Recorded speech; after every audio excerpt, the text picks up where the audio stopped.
안녕하세요 여러분, 세상돌아보기입니다. 예, 오늘은 24년 12월 20일이고 금요일입니다.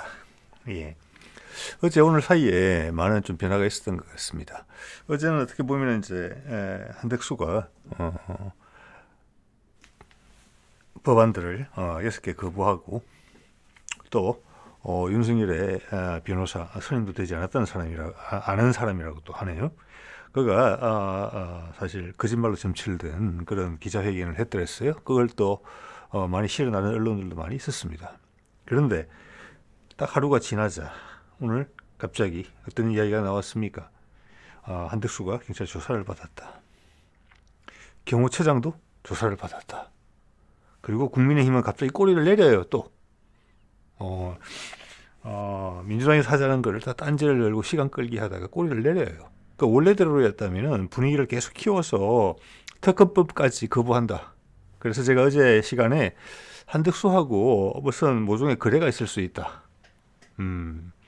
이런 말씀을 좀 드렸죠. 근데 상황이 갑자기 방향이 확 고개가 뭐라고 할까, 고개가 확 꺾인 거예요. 자, 거기에 나온 내용들을 제 자신이 궁금해서 쭉 찾아봤고요. 제가 한번 여기 미국의 힘이 강력하게 개입됐다. 지금 미국이 절대 양보하지 않는다. 예, 저는 그런 결론에 개인적으로는 도달했습니다. 제 개인적인 의견이니까 참고해 보시기 바랍니다. 네. 자, 이게 어제죠. 예, 고민 끝 결국 거부권 행사. 예, 탄핵 압박에도 6개 법안의 거부권 행사. 자, 이것은 국민의힘과 손을 잡고 간다는 거였잖아요. 예, 박수 치고 막 그랬죠. 국민의힘에서 이런 얘기까지 나왔는데, 이 보도가 나오자마자 이것을 저는 미국이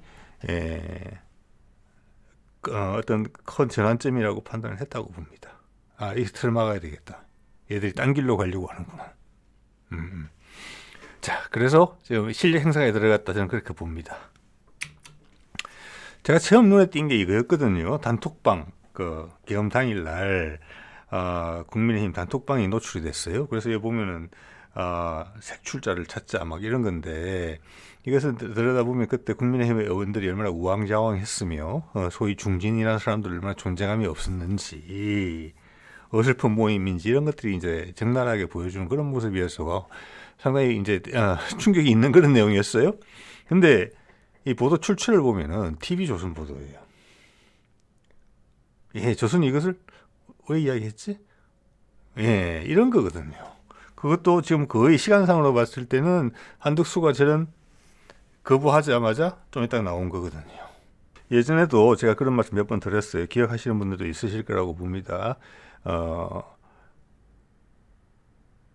미국이 캐비넷 정치를 하기 시작하면은 윤석열의 캐비넷 정치보다 훨씬 강하다. 국내 모든 언론들이 저항을 하지 못한다. 예, 저는 박근혜 미국과 상당히 대척점에 있어요. 하나만 기억하시면 돼요. 중국에 가서 붙었잖아요. 그렇죠. 그리고 세월호 건. 그런 걸 비슷한 거를 지금 윤석열이 또 하려고 했던 거잖아요. 미군을 북한 드론으로 가짜 공격한다. 한국군이. 그래서 사상자가 나게 한다. 세월호도 그 연장선상으로 보고 있다고 말씀을 드린 바가 있습니다. 자, 그리고 중국에 가서 붙었죠. 미국의 힘을 써서 남북통일을 이루려고 했고, 무력으로. 자, 그때 박근혜 국정농단이 터지면서 여러 가지 정보들이 흘러나왔습니다. 모든 언론에서 싹 다 보도해줬죠. 그래서 이번에도 그런 일이 발생할 수 있다는 말씀을 제가 몇 번 들었어요. 거부할 수 없다. TV조선이 선택됐다. 사실 지금 TV조선이나 조선일보 같은 경우는 잘 모르겠습니다. 그 댓글들 보면 가끔 그런 이야기들이 있거든요. 조선일보 댓글에 말이에요. 김어준 하나만도 영향이 못하다. 털보만도 못한 TV조선이 됐다. 그래서 그 출구를 또 삼은 게 아니냐. TV조선이나 조선일보의 내용을 보더라도 그게 대충 보인다. 이런 말씀을 제가 드리는 겁니다. 자, 어제 제가 이제 이런 우려를 했죠. 만약 국내에서 한덕수를 탄핵을 시키게 된다면 그 다음 아마 교육부 장관인가 뭐 그럴 거예요. 자, 그렇게 되면은 국민들이 상당히 불안정하게 생각할 수 있겠다고 저는 생각이 들거든요. 전례 없던 일이니까. 그래서 민주당에 상당히 부담이 따르겠다. 불안정해지는 상황으로 갈 수 있다. 이런 말씀을 좀 드렸는데, 그래서 그 자리 그곳을 알고 있는 한덕수가 비비고 들어오겠다 이런 취지의 말씀을 드렸죠. 근데 오늘 지금 민주당의 반응은 상당히 강경했거든요. 한덕수가 지금 헌법재판관마저도 임명하지 않겠다, 그런 거 생각하고 있다라고 말을 흘렸고, 이런 상황에서 이제 이재명 쪽에서 민주당 쪽에서 아주 강한 이야기가 나왔거든요. 예상 밖에 상당히 강했다, 저는 그렇게 봐요. 그래서 이게 미국이 좀 관여했나 보네 이런 생각이 들었는데, 그걸 확인하는 게 이 기사였습니다. 예. 자, 미국이 한덕수 대행을 지지하면서 몇 주 내에 한미 고위급 대면 외교를 하겠다, 연합뉴스. 이거는 상당히 본질을 흐리는 그런 기사 제목이라고 봅니다. 여기서 제가 먼저 눈에 띈 것은 뭐냐면은, 좀 이따 구체적 내용을 말씀드리겠습니다만, 한덕수의 상대방으로서 한덕수에 대해서 이야기를 하는 사람이 누구로 나왔냐면은 캠벨 미 국무부 부장관이 지금 대책점으로 나왔어요. 그러면 이것은 외교에 있어서 의전에 전혀 안 맞는 일이거든요. 특히 동맹국 사이에서는. 자, 내 적국한테 뭐 이야기를 할 때는 내가 뭐 국장이든 실장이든 차관이든 상관없어요. 상대방 지도자에 대해서 막 쏟아붓는 거니까. 근데 동맹국한테 이러는 건 아니거든요. 여러분 기억하셔야 돼요. 한덕수가 권한 대행이 됐을 때 한덕수한테 전화를 걸어온 사람이 누굽니까? 바이든입니다. 그 급이 맞는 거, 이제 국가 지도자급이 된 거잖아요. 그래서 바이든이랑 16분 통화했잖아요. 자, 그걸로 끝났을 수도 있었는데, 자, 그리고 그때 탄핵 당일에도 우리 누구죠? 김태효? 국가안보실 차장인가요? 네. 거기한테 전화를 한 사람이 누구냐면 제이크 슬리반 국가안보 보좌관입니다. 우리말로 국가안보 실장이 전화를 했어요. 거기다가. 그리고 블링컨 미 국무장관이 누구한테 전화를 했느냐? 우리 조태열한테 전화를 했죠. 외교장관한테. 통화가 두 사람도 안 됐죠. 그게 격에 맞는 거예요. 그게 격에. 전화를 하더라도 만나더라도. 의전이 엄청나게 중요하거든요. 외교에서는. 그런데 오늘은 바이든한테 전화를 받던 사람한테 안보실장도 아니고 국무부 장관도 아니고 그 밑에 있는 부장관이 당신이 이렇게 생각해, 저렇게 생각해, 이렇게 이야기를 했다는 거예요. 이것은 너를 지금 내가 예우를 챙겨서 대접해 줄 만큼 내 기분 상태가 그렇지가 못하다 미국이 그 이야기를 하는 겁니다, 여러분. 네. 그래서 이걸 보면서 위에 것들이 그림이 맞아졌다는 거죠. 예, 미국이 작업을 했다. 그리고 이것은 민주당과 지금 손을 잡고 하고 있는 것이다. 민주당이 혼자 쓸 수 있게 해줄게. 과감하게 해도 된다. 너와 나는 한 배를 타고 있다. 지금에 있어서는. 이렇게 이야기를 했다고 봅니다. 그리고 그 신호를 계속 줬어요. 이 신호를 알아듣는데 한 24시간 걸린 거예요. 국민의힘 같은 경우에는 한덕수는 한 반나절 걸린 거죠. 자, 그것을 눈치챈 국가본이나 국가수사본부나 이런 데서 그냥 움직이는 거예요. 그 외에 영향력을 행사할 수 있는 곳에서 막 참아왔는데, 지금 보면은 죄송합니다. 대통령실 빼고 나머지 모든 조직에서는 오늘 뒤에도 좀 나오겠습니다만은 엄청난 정오 관계가 성립되어 있어요. 기존 인력들하고. 그래서 그냥 풀어 지금 해도 괜찮아. 막 쏟아져 나온다고 봅니다. 이 타이밍에 너무 많은 너무 여러 가지 일들이 간밤에 노출이 됐습니다. 지금. 자, 캠벨이 이야기하는 거 볼게요. 제가 전에 말씀드렸죠. 캠벨이 여기에 대해서 이야기를 한다는 게 지금 적절치가 못해요. 이쪽에는 원수고 여기는 국가 원수고 여기는 한 부서에 그것도 장도 아니고 그 밑에 차관급이잖아요. 지난번에 캠벨이 우리나라 왔을 때 평양에 무인기 보낸 것 때문에 급하게 날아왔죠. 그래서 한미일 외교 차관 회의를 했어요. 그때 원래 외교 차관하고 급이 같아요. 근데 외교 장관도 아니고 국무총리도 아니고 이제는 대통령 대행한테다가 바로 이런 소리를 한다는 거죠. 이 자체가 압박이라는 거예요. 이걸 우리가 이해를 하면 돼요. 미국은 바이든 행정부 임기의 마지막 몇 주 안에 한덕수 권한대행 체제에 한국 정부와 고위급의 대면 소통을 할 계획입니다. 이게 의미하는 바가 뭡니까? 전체 분위기를 느끼시고 미국이 화가 났다는 겁니다. 지금 엄청나게. 그래서 바이든에서 갑자기 국무부 부장관으로 격화된 거예요. 지금 한덕수는 지금 거의 피해자 취급하고 있어요. 그 언변을 보면 볼까요? 이 말은 뭐냐면 임기의 마지막 몇 주 안에 한덕수 군함대행을 만난다. 나 사실 이제 떠나야 되는데도 내가 지금 권력 그 이양기라는 그 공백기를 이용해서 네가 뭔가 수를 쓰고 있구나. 내 생각이 맞지? 그리고 한국 언론에서는 한덕수 지지로 지금 약간 이나뉴스 TV에서는 그렇게 이야기를 하고 있죠. 예, 대면 소통할 것이다. 챙긴다는 거예요. 그러니까 지금 흐름대로 해. 딴 생각 품지 말고 이 이야기입니다. 자, 그리고 그 한 말에서 끝나지가 않았어요. 한국과 모든 채널을 열어뒀다. 정치권과도 소통을 시사했다. 이거 어딥니까? 민주당하고 이야기한다는 거예요.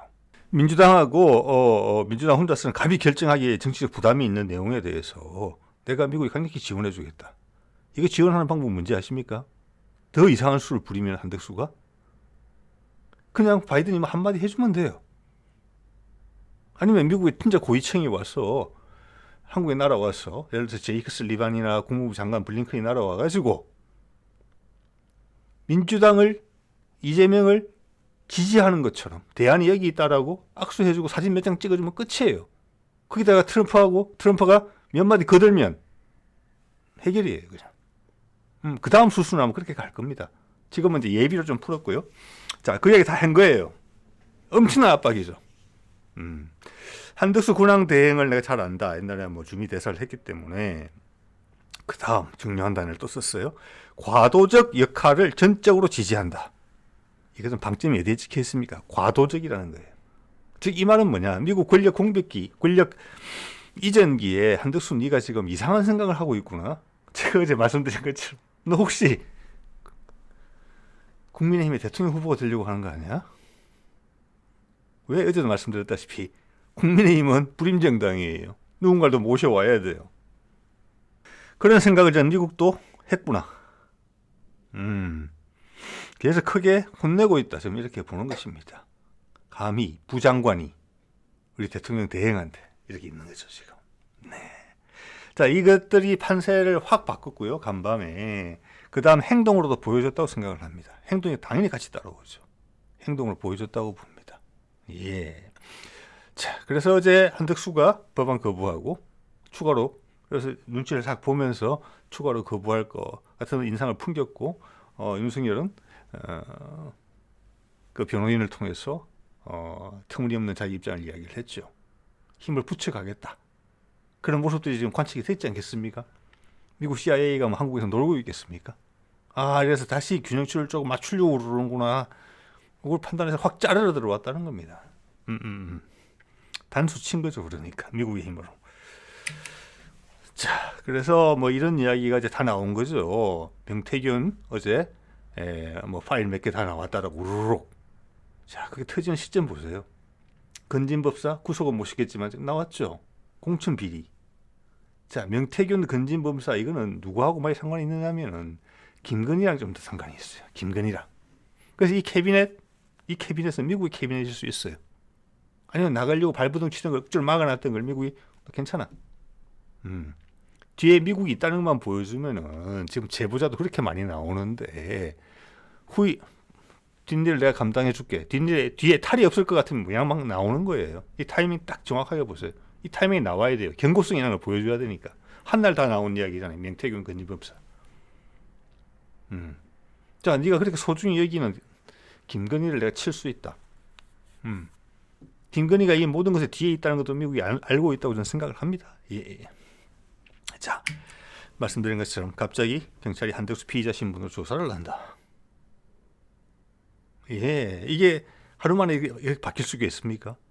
감히 헌법재판관 국회의원 3명은 형식적인 취임만 해주게 돼 있는 것을 안 하겠다는 느낌으로 했고, 그걸 안 해주면 당연히 특검법안도 당연히 거부하려고 했겠죠. 이런 분위기에서 딱 갑자기 조사를 받게 돼요. 경찰도 안다는 겁니다. 인제 해도 되는구나. 그래서 이 부분이 시사하는 바가 크다는 겁니다. 예, 공수처도 뭐 즉각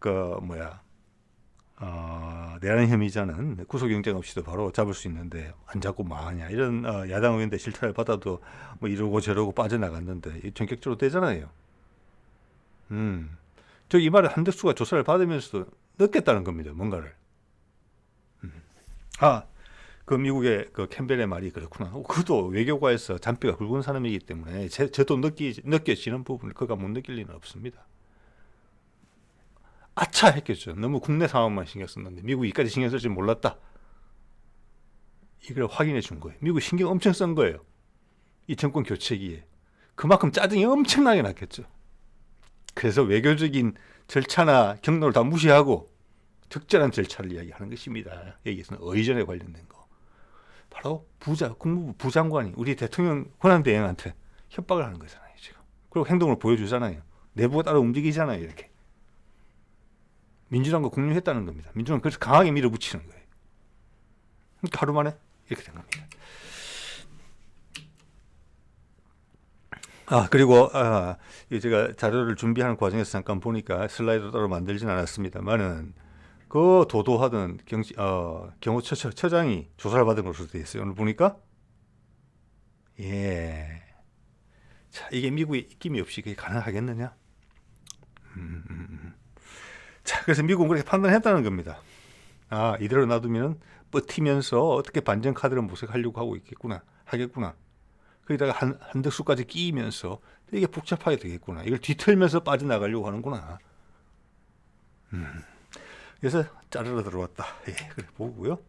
또 이런 것까지 오늘로 선택을 해서 지금 발표를 했죠. 폭로죠. 노은결 해군 소령, 해군 의장대 대장이라고 합니다. 소령이고, 그가 제보를 했다고 하죠. 김어준하고 어디 시사타파인가? 제보를 한 내용은 보니까 여러분들은 들으셨겠지만 대통령실 내에 들어가면은 천정인지 백인지에 무속신앙적인 그런 큰 그림이 걸려 있다. 그래서 좀 독특한 것들을 경호 지나가면서 그냥 이제 대통령 행사에 참석을 많이 하니까 아마 대통령실 출입이 잦았던 것 같습니다. 그래서 경호원들이 지나가면서 하는 이야기를 주워 들어서 자기 폰에 보이스 메시지로 남겼다고 해요. 안중에 어떻게 좀 그러니까 기본적으로는 현 정부에 대해서 불만이 많은 사람이죠.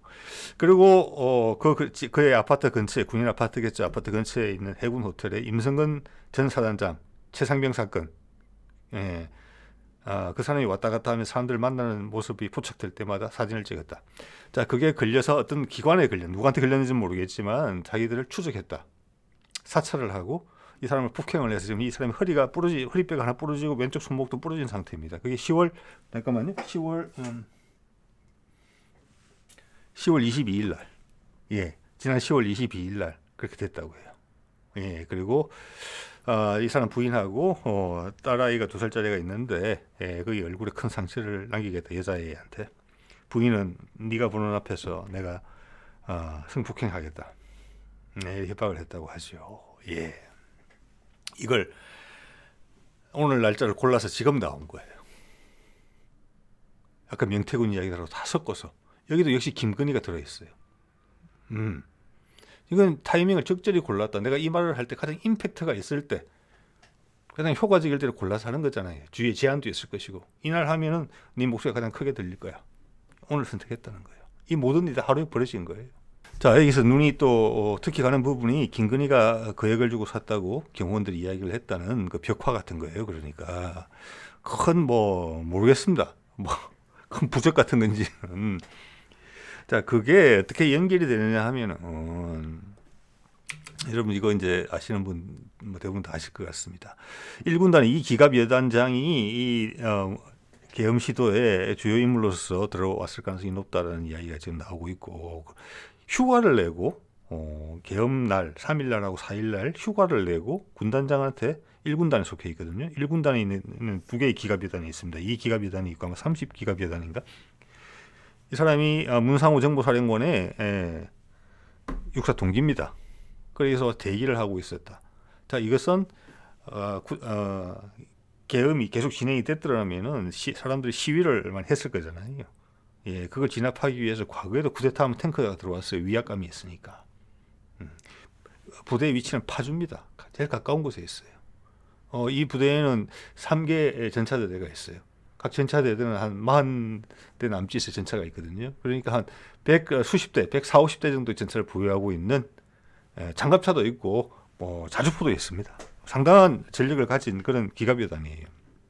이 사람이 여기 와서 대기를 하고 있었다. 그 대기는 제가 좀 전에 말씀드린 그런 가능성이 상당히 높다. 뭐 조사를 하면 이제 나오겠죠. 저는 어떻게 나왔느냐. 노상원의 지시로 대기했다. 이게 참. 노상원은 현재 민간인이죠. 근데 중요한 역할을 한 것으로 되어 있어요. 전 정부 사령관이었고 경호처장도 했었어요. 박근혜 정부 때. 그래서 하나 재밌는 게 지금 노상원이 민간인으로서의 직업이 뭐냐면 전 보는 사람이 역술가인 것 같아요. 예, 군 내부의 평은 좋지 않은 것 같아요. 그러면 이 사람이 왜 경호처장이 됐을까? 그거는 최순실하고 상관이 있다고 봅니다. 자, 김건희의 주변 인물들도 보세요. 그런 사람들이 많이 있거든요. 예, 그래서 이런 거는 국정농단건으로 좀 파고들 수 있는 내용들이 있다. 이 뒤에 실제 그들이 어떻게 인연을 맺었는지 부분까지 접근을 하게 된다면은 훨씬 큰 그림을 그릴 수 있는 그런 실마리들을 갖고 있어요. 이 사람들의 누구냐를 좀 알아보면. 자, 이 정도 말씀드리고요, 이거는. 자, 또 하나는 이 조선일보의 태도가 엄청나게 바뀌고 있다는 거예요. 예, 조선일보가 맞나 싶은 생각이 들 정도예요. 단독 보도 같은 내용이 있을 정도예요. 자, 계엄 작전 시간이 원래 22시였는데 국무회의가 늦어져서 23시가 됐다. 그래서 국무회의가 늦어져서 윤이 되게 당황했다. 당황했으면 되게 욕을 많이 하고 화를 많이 냈겠죠. 예. 그래서 지금 이 조선일보 이 보도를 보면은 한덕수가 1시간 정도 말렸다는 겁니다. 지금 윤석열을 안 된다고. 그러니까 약간 일부러 막 신속하게 대응을 안 했던 그런 부분이 있는 것 같아요. 근데 윤석열이 화냈겠죠, 당연히. 그래서 국무회의도 하는 둥 마는 둥 소리 맞추고 끝났어. 그래서 그렇기 때문에 의사개진도 안 하고 아마 도장 찍는 절차도 빠진 것 같아요. 회의록이 안 남았고. 그러면 이것도 엄청난 절차상의 문제예요. 한덕수 이야기했잖아요. 완벽하지 적절치 못한 방법으로 국무회의가 진행이 됐다고. 이런 걸 보도를 하기 시작했어요, 이제는. 그리고 다른 신문에 여러 가지 이제 이 조각으로 났던 보도들을 모아서 정리를 깨끗하게 한 것을 보여줬어요. 예. 자, 그리고 제일 밑에는 오늘 갤럽 조사가 나왔는데, 여론조사가 대통령이 현재가 지금 직무 정지되고 나서 대통령의 국정 수행 지지율은 아마 조사를 안 한 것 같아요. 하게 됐으면 상당히 낮았을 텐데.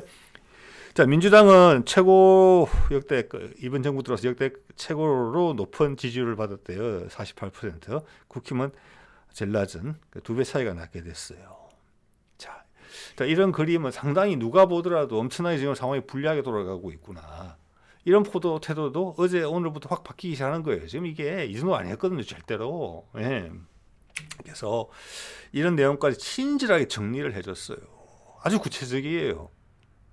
아직 제보만 나온 것도 이게 들어있어요. 예, 여기 보면 이제 점령할 곳, 여론조사 꽃 이야기까지 나오고 있죠. 그리고 각 공수부대들의 위치도 정확하게 이야기를 해주고 있고, 예.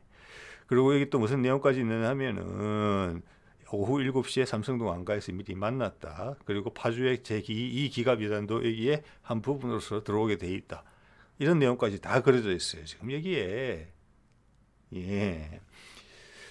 자, 그래서 이게 사람들이 조선일보를 평소에 보던 사람들이 어떤 댓글을 남겼을까라고 첫 번째 댓글을 딱 보니까 이렇게 적어놨더라고요. 조선이 한계라가 됐구나. 이렇게. 예, 이 변화에는 이유가 저는 있다고 본다는 것입니다. 예. 자, 그래서 예상외로 민주당은 아주 강하게 이야기를 했죠. 예, 선제적으로 탄핵을 할 수 있다. 지금 한덕수가 시간 끌다가 막판에 가서 시간을 다 벌어놓고 거부할 가능성이 있기 때문에 우리는 그걸 확실하다고 보고 24일까지 우리는 너를 탄핵시켜버리겠다. 이야기를 한 거예요. 엄청나게 강하게 이야기한 거잖아요. 한덕수가 뭐 행동도 하기 전에 하겠다. 자, 여기서 한 번 더 강력하게 확인을 하는 것입니다. 아, 미국과의 교감이 있다. 여기서. 미국의 힘으로 민주당을 세워주는 거 쉬워요. 아까 말씀드렸잖아요, 여러분. 국무부 장관이 올 수도 있고 정 안 되면은 트럼프 새로운 내각에 누가 와서 해도 돼요. 아니면 트럼프가 트위터 글 한번 올려주면 돼요. 그럼 해결이에요. 흔들 수가 없게 되는 거죠. 흔들 수가. 그러니까 지금 조선일보 알아서 긴다. 눈치가 제일 늦은 것은 국민의힘이었다. 그렇게 봅니다. 지금 뭐 한덕수한테는 바로 자기가 압박감을 피부로 느낄 수 있을 정도가 됐겠죠. 이런 메시지는 한덕수 다 이해하고 있을 겁니다. 거기다가 조사가 바로 들어왔잖아요. 경호처장까지 꼼짝 못하고 나오잖아요. 이제는 뭐 송달을 안 하고 뭐 저기 뭐야 오늘 등기를 받지 않고 반송을 시키고 우편물을 어제까지 그러고 있었잖아요. 그게 기사거리였잖아요. 근데 그 경호처의 처장이 조사를 받아 나와서 어떻게 설명해야 되겠습니까? 이것을. 예. 자, 또 하나는 제가 제일 위에 기사를 본 거거든요. 예. 김어준이 그 한동훈 암살 계획 끌고 북한군으로 위장해서 공격한다는 거, 미군을 사상자를 낸다. 그래서 미국이 북한을 공격하게 한다. 그게 그의 어떤 제보에 들어있었던 내용이잖아요. 예. 자, 그것이 처음 나왔을 때 박선원하고 민주당의 김병주 의원한테 전달을 했다고 했는데 초기에 박선원이 정보통이고 사람들 많은 사람들이 신뢰를 하고 있어요. 그를 이 사안에 있어서만큼은 왜 말한 것이 다 맞았고 계엄령을 김민석과 더불어서 아주 일찍 이야기했던 사람들이죠. 여기 제일 밑에 기사가 보면 9월달 건데 조선일보 제목 이렇게 뽑아놨잖아요. 밑도 끝도 없는 계엄 준비설 연일 군불 피우는 야. 3월달부터 그걸 이야기를 한 것이고 지금 내용을 봐서는 야당 눈에 들어온 게 레이더에 걸린 게 3월이고 실제는 작년부터 이야기가 나왔었다. 그걸 여인형이 이야기를 해주고 있지 않습니까? 예. 그래서 이런 정보들에 대해서 초기에는 박선원이 분류를 하는 것 같아요. 이거는 신빙성이 높다, 중간, 하. 거기서 낮은 점수를 줬다는 겁니다. 그래서 그걸 내부에서 조선일보에서 막 보도를 했어요. 뭐라고? 민주당 내부에서도 그것을 신빙성이 없다고 판단했다. 근데 그것을 박선원이 이제 후속 정보 파악에 들어갔겠죠. 그래놓고 그렇게 보니까 이게 상당히 신빙성이 높다고 다시 올라갔다는 거예요. 그래서 처음에 이걸 신빙성이 낮다라고 평가를 해서 조선일보 같은 데서 김어준의 신뢰성을 떨어뜨리는 그런 용도로서 활용을 했다. 그래서 박선원이 그걸 미안해했다는 내용을 실어주고 있어요. 이거는 굳이 실을 필요가 있나? 이런 생각이 들거든요. 그 맥락까지 왜 자초지종까지 다 이야기해 주면서 그럼 결과적으로는 뭐냐? 김어준이 한 말에 맞을 가능성이 많다는 이야기를 하는 거예요. 상당한 지면을 할애해서 이걸 이야기를 했어요. 이걸 두 번, 세 번 반복해서 이야기한다는 것은 이런 사실이 있다는 것을 그리고 어느 정도 신빙성이 가지고 있는 이 제보를 조선일보 독자들한테 알리는 역할밖에 안 되는 거거든요, 사실은. 네. 자. 그러자 오늘 이 오후 정도에서 나온 것 같습니다. 예. 국민의힘이 여야정 민생협의체 이거는 이제 우원식이 제안한 것이기도 하고 대통령이 없는 상태에서 국정 안정을 위해서 국회가 주도해서 여야가 모여서 정부하고 협의체를 이루어서 하자. 힘을 모으자라는 거죠. 예, 그래야지 국민들이 기댈 수 있는 거니까. 당연히 권성동은 제가 거부했던 것으로 알고 있습니다. 여당 단독으로 하면 된다라고. 자, 거기서 한덕수는 또 어떻게 이야기했어요? 생각해 보겠다고 그래놓고는 자기가 법안들 다 거부해버리잖아요. 그건 혼란을 가중시키는 거잖아요, 지금. 그죠? 그리고 헌법재판소 탄핵 심판을 벌이는데 필요한 정족수라기보다는 9명을 채워서 좀 더 공정하게 판단을 해야 되는 거잖아요. 지금 6명이밖에 안 되잖아요. 그것도 거부, 특검도 거부. 그러면 한덕수 스스로가 여야정 민생협의체에는 관심 없다는 거예요. 내가 혼자 할 수 있다. 그래서 미국이 너는 과도적 역할 안 했니? 이렇게 밟은 겁니다. 예. 자, 그래서 24시간도 안 돼서 그런 한덕수는 조사를 받게 돼 있고 받았고 국민의힘은 역시 말을 바꿔서 여야정 민생협의체에 참여하겠다. 국회의장과 멤버를 구성하기로 하겠다. 입장이 180도 돌아섰죠. 이것은 오늘 쭉 벌어지는 일들 뒤에 미국이 있구나. 이것을 느꼈다는 것입니다. 그리고 또한 더 많은 것들이 나올 수 있겠구나. 그 다음에 국민의힘 의원들조차 노릴 수가 있겠구나. 여러 가지 정보를 까발려서. 예. 그래서 일단 이게 이제 저의 생각이고요. 이 사안들을 쭉 봤을 때 갑작스러운 태도 변화가 있었다는 부분 여러분도 동의하실 겁니다. 그게 미국의 발표 뒤에 다 진행된 일이다. 여러 가지가. 자, 이것은 한덕수의 입장이 어떻게 바뀌어지느냐. 에 따라서 이 내용을 확인할 수도 있고 오늘 제가 말씀드린 의견이 틀릴 수도 있어요. 근데 한덕수의 태도 변화까지 발생한다? 그럴 가능성은 어느 정도 있지 않습니까? 국민의힘이 돌아섰기 때문에. 자, 이렇게 되면 우리가 이해할 수 있는 게, 지금 우리 탄핵 국면에서 미국의 입장이 어디에 있구나. 현재 바이든 행정부는 이것의 현상 유지예요. 현상 유지. 그러면은 트럼프가 오게 되면 이것은 북미 종전이다. 벌써 두세 번 이야기를 한 거니까. 그러면 탄핵 국면에서 바로 남북 교류 국면으로 좀 넘어갈 수가 있어요. 24에서 20으로 넘어가면서 2024에서 2020으로 넘어가면서 자, 그 과정은 제가 이제 쭉 들어오던 말씀인데 거기에 많은 분들이 더 공감할 수 있도록 미국의 포지션이 명확해진다는 거예요. 이 부분에 있어서. 여러분 기억하시죠? 이틀 전인가 러시아 쪽에서 강력한 경고가 있었죠. 현 상태를 다른 방식으로 틀려고 시도하지 마라. 다 알고 있다. 그렇게 이야기했지 않습니까? 러시아가. 미국의 입장도 같아요. 틀지 마라. 그대로 유지해라. 심지어 바이든과 트럼프는 서로 칠색하는 사이임에도 불구하고 한반도에 있어서의 의견은 같다. 기본적으로 그걸 확인되는 거예요. 되게 강고하다. 러시아까지 그렇다. 자, 한 번 더 확인하게 되는 거예요. 우크라이나전 지금 거의 끝나갈 분위기잖아요. 그리고 가자 전쟁도 일단은 트럼프가 요구한 대로 하마스하고 휴전, 헤즈볼라하고 휴전은 될 것 같아요.